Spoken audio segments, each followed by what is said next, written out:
I suffer dreadfully, and no one cares. Rubbish, Henry, snorted James. You don't work hard enough.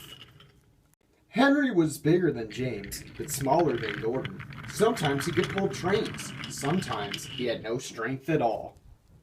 The Fat Controller spoke to him, too. You're too expensive, Henry. You have had lots of new parts and new paint, too. But they done you no good. If we can't make you better, we must get another engine to replace you. This made Henry, his driver, and his fireman very sad. The Fat Controller was waiting as Henry came to the platform. He had taken off his hat and coat and put on overalls. He climbed to the footplate and Henry started. Henry is a bad steamer, said the fireman. I built up his fire, but it doesn't give enough heat. Henry tried very hard, but it was no good. He had not enough steam. They stopped outside Edward Station. Oh dear, thought Henry sadly. I shall have to go away. Edward took charge of the train. Henry stopped behind. What do you think is wrong, fireman? Asked the Fat Controller. The fireman mopped his face. Excuse me, sir, he answered, but the coal is wrong. We've had a poor lot lately, and today's worse. The other engines can manage. They have big fireboxes. Henry's is small and can't make the heat. With Welch coal, he'd be a different engine. It's expensive, said the Fat Controller thoughtfully, but Henry must have a fair chance. James shall go and fetch some.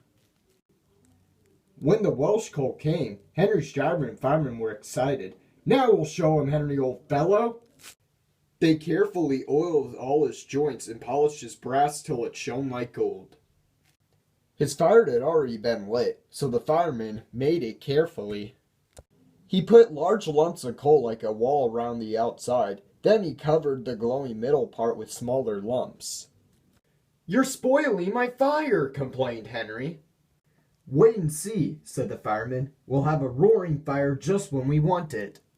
He was right. When Henry reached the platform, the water was boiling nicely, and he had to let off steam to show how happy he was. He made such a noise that the Fat Controller came out to see him. How are you, Henry? Pip, peep, peep, whistled Henry. I feel fine. Have you a good fire, driver? Never better, sir, and plenty of steam. No record breaking, warned the Fat Controller, smiling. Don't push him too hard. Henry won't need pushing, sir. I'll have to hold him back.